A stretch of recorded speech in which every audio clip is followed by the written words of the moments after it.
नमस्ते मित्रों, कथा निधि चैनल पर आपका बहुत बहुत स्वागत है। हमारी आज की कहानी का नाम है तकदीर। तो चलिए कहानी शुरू करते हैं।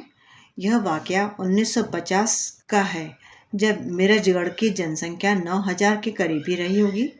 मुंबई के पश्चिम में करीब 350 मील दूर बसा यह नगर अपनी आबोहवा, मनोहर नदी, पहाड़ और हरियाली के लिए जाना जाता रहा है। कोसों दूर तक नगर चारों ओर से उम्दा फसलों के खेतों से घिरा हुआ था, जैसे मानो धरती ने हरी चादर ओढ़ रखी हो। मुंबई से निकलने वाला राजमार्ग मिर्जगढ़ को छूता हुआ कई बड़े बड़े शहरों की ओर पश्चिम दिशा में निकल जाता है।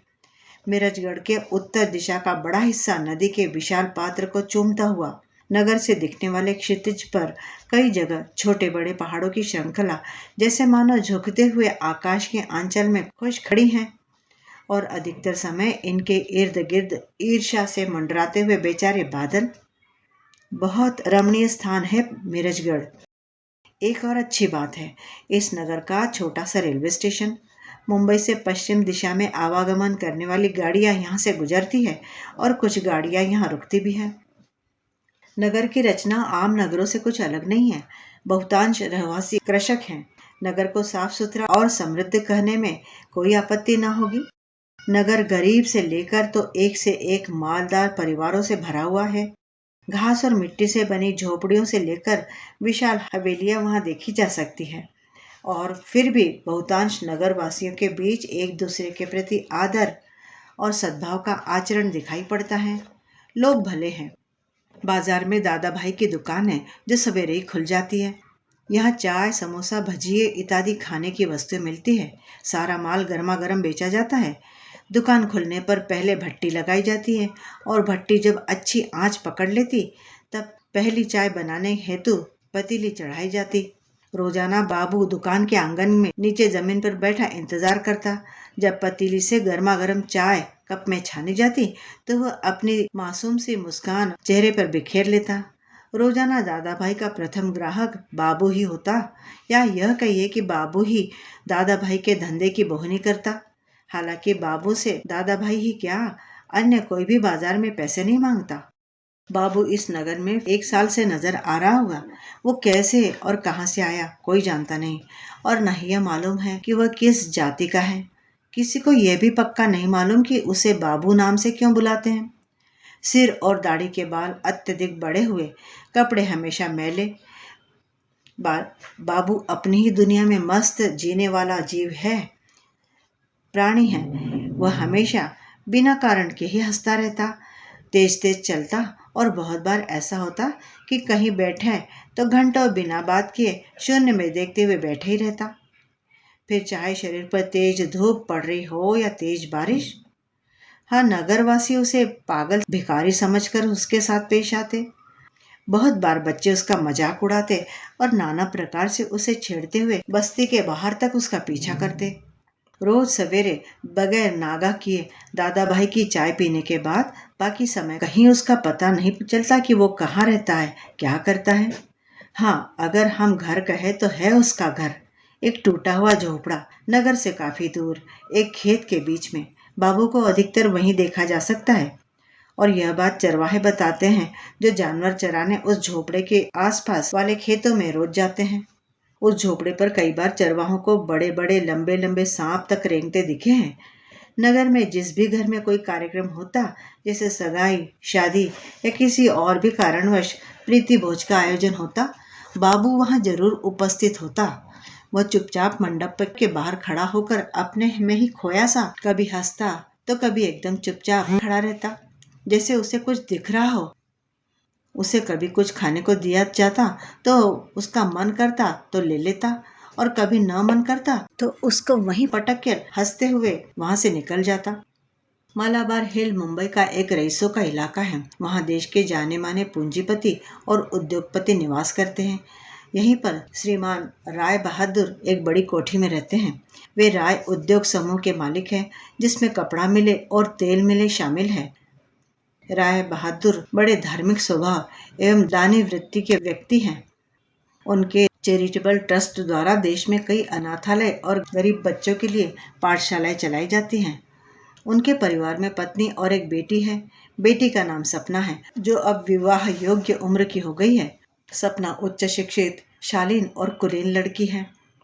राय साहब, जो अब 50 के हो चले हैं, स्वास्थ्य ठीक न रहने से चिंताग्रस्त रहते हैं। डॉक्टर और वैद्यों ने उन्हें सलाह दी है कि उन्हें आबो हवा बदलनी चाहिए।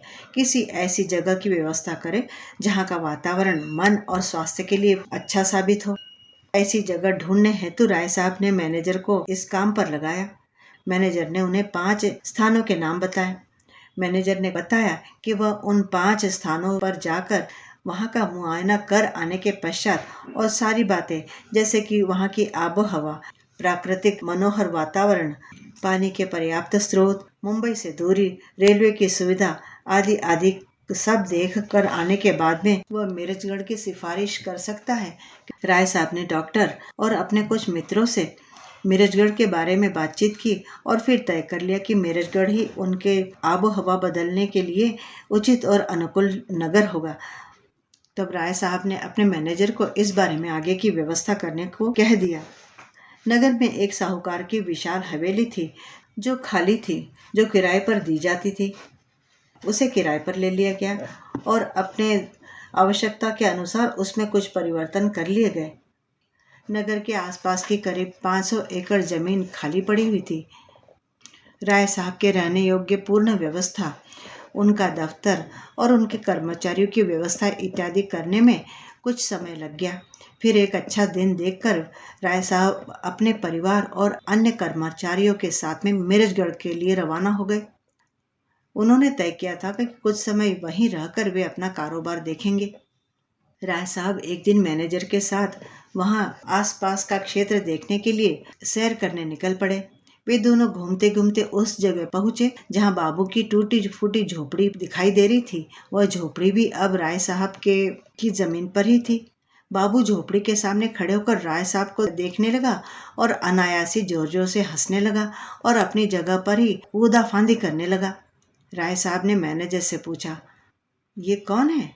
इसके उत्तर में एक चरवाहे ने, जो इन्हें देखकर कुतूहलवश वहां आ पहुंचा था, बोला, साहब, ये बाबू है, पागल है, सारा दिन यहाँ वहाँ घूमता रहता है और रात में यहाँ पड़ा रहता है, इस टूटे हुए झोपड़े में। और इसे खाना कौन खिलाता है? नगर में कोई न कोई तो इसे खाना दे ही देता है। नगर में बहुत सारे भले लोग हैं साहब, कभी खाता है ये और कभी खाता भी नहीं है, और चाय या कुछ खाता है तो दादा भाई की दुकान पर। लेकिन यहाँ कोई भी इससे कुछ भी नहीं मांगता, क्योंकि इसके पास देने के लिए है भी क्या? आप तो देख ही रहे हैं इसकी हालत। राय साहब ने मैनेजर से कहा, सुनो, इसके लिए यही एक अच्छी झोपड़ी बनवाने का प्रबंध कीजिए और जो भी जरूरतें होंगी वो भी पूरी कर देना। ये कह वे मैनेजर के साथ आगे निकल पड़े। सपना की सगाई होने के बाद ही राय साहब मुंबई से मिर्जगढ़ रहने आ गए थे। सपना के होने वाले पति का नाम राजेश था और वह पुणे के ही एक उद्योगपति का बेटा था। विवाह की तिथि निकल आई है और तैयारियां भी जोरों में शुरू कर दी गई है। इसी बीच एक रात राय साहब नींद से हड़बड़ाकर उठ बैठे और पत्नी को जोर से हिलाते हुए आवाज देने लगे, लक्ष्मी, लक्ष्मी, जल्दी उठो। क्या हुआ जी, इतनी रात जगा रहे हो? क्या बुरा सपना देखा क्या? कहते हुए वह उठ बैठी। हाँ लक्ष्मी, मैंने एक सपना देखा। मैंने देखा कि बाबू दरवाजे पर खड़ा है और कह रहा है कि राजेश शादीशुदा है, सपना की शादी उससे मत कराओ। बाबू ने अपने मुनीम का नाम भी लिया। लक्ष्मी चौंक कर बोली, बाबू? कौन है बाबू? अरे बाबू, वही पागल सा लड़का जो सारे नगर भर भटकता फिरता है और यहाँ एक झोपड़े में रहता है। कल भी यह सपना आया था मुझे, लेकिन मैंने ध्यान नहीं दिया और तुम्हें बताया नहीं। लेकिन आज फिर वही सपना। आज वही सपना देखकर मेरा जी घबरा रहा है। सवेरा होते ही राय साहब ने मुनीम को घर बुला लिया और सपने का जिक्र न करते हुए पूछताछ शुरू की। राय साहब बहुत गुस्से में थे। बोले, मुनीम जी, आप ही राजेश का रिश्ता लाए थे ना? आप सबसे पुराने और वफादार कर्मचारियों में से एक हो। आपने राजेश और उसके परिवार के बारे में सारी सच्चाई नहीं बताई हमें। कुछ तो छुपाया आपने मुझसे। क्या छुपाया है और क्यों? राय साहब की बात सुनकर मुनीम डर गया। उसे यकीन हो गया कि राय साहब को शायद असलियत का पता चल गया है। वह राय साहब के पांव पर अपना सिर रखते हुए गिड़गिड़ाने लगा, राय साहब, माफ कीजिए मुझे, मैंने पैसों के लालच में यह बात आपसे छुपाई कि राजेश शादीशुदा है। मुनीम की बात सुनते ही राय साहब पसीना पसीना हो गए। सोफे का सहारा लेते हुए बैठ गए। लक्ष्मी पानी का गिलास उनके हाथ में देख आंचल से उनको हवा करने लगी। उनके चेहरे पर डर साफ नजर आ रहा था। अगर सपना का राजेश से विवाह हो गया होता तो उनकी लाडली बिटिया का जीवन बर्बाद हो जाता। ओह, भगवान ने कितने बड़े दुख से, संकट से उन्हें बचा लिया। विवाह रुकवाया गया। जब अच्छी तरह से जानकारी हासिल की गई तो मालूम पड़ा कि राजेश वाकई शादीशुदा है और उसकी पत्नी जीवित भी है। श्रीमान राय बहादुर साहब यह सोचने लगे कि बाबू में शायद कोई सिद्धि है, तभी वह इस बात को जान पाया और सपने में आकर उसने उन्हें चेताया भी। दूसरे दिन सवेरे वे खुद दादा भाई की चाय की दुकान पर पहुंचे और बाबू के साथ जमीन पर ही बैठने लगे। दादा भाई ने उन्हें ऐसा करने से मना किया, लेकिन वे बाबू के साथ जमीन पर ही बैठ गए। दादा भाई रोज की तरह पहली चाय का कप बाबू के हाथ में थमा गए और फिर राय साहब को भी उन्होंने चाय का कप थमा दिया। राय साहब और बाबू चाय पीने लगे। उसके बाद में राय साहब बाबू को अपनी मोटर कार में बिठाकर अपने घर ले आए। यह बात नगर में जंगल की आग की तरह फैल गई कि बाबू को राय साहब अपने हवेली में ले गए हैं।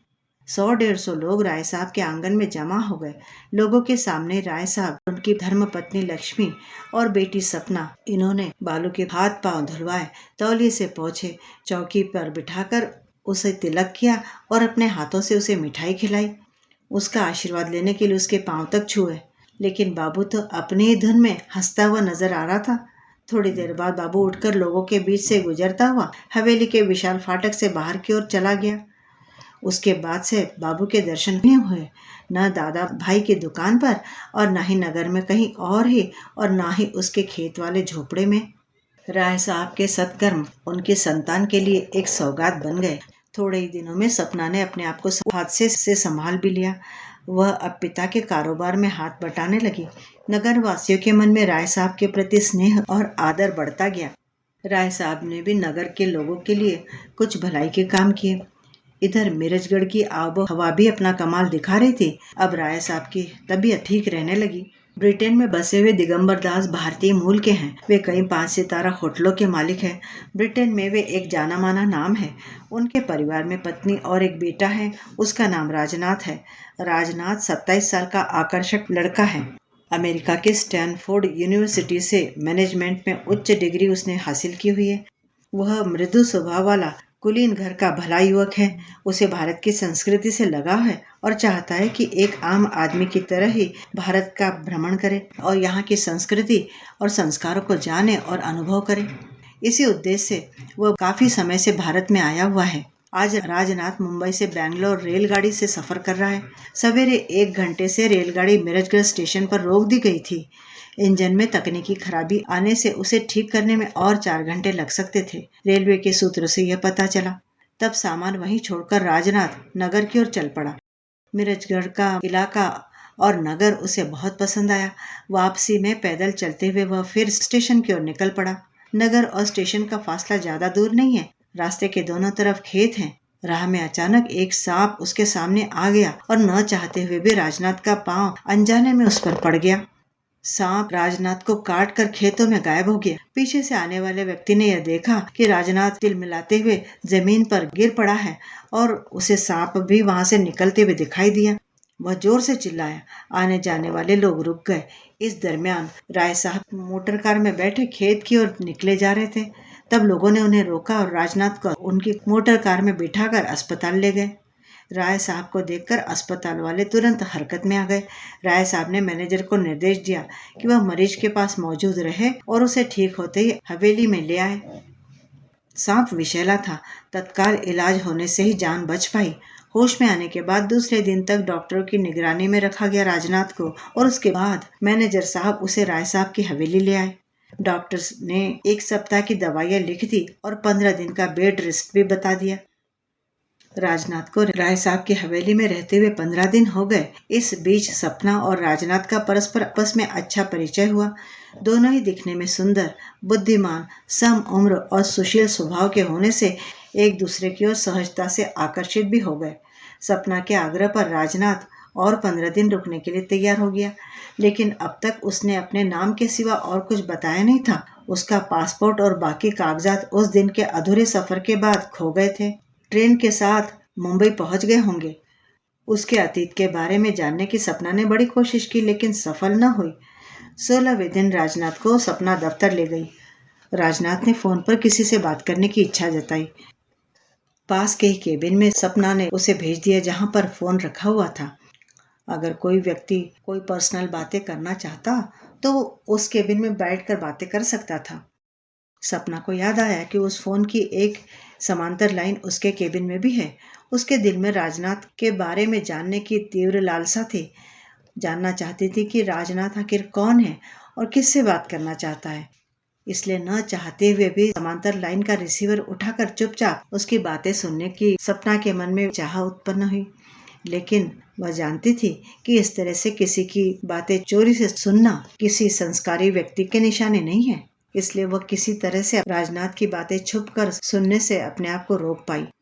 राजनाथ करीब 15 मिनट तक बात करने के बाद में केबिन से बाहर आया। सपना ने पूछा भी कि वह किससे बात कर रहा था। तब राजनाथ ने उत्तर देना टाल दिया। तब सपना ने हंसते हुए कहा, हमें तो रिकॉर्ड से पता चल जाएगा कि बात किस नंबर से हुई और कहाँ हुई।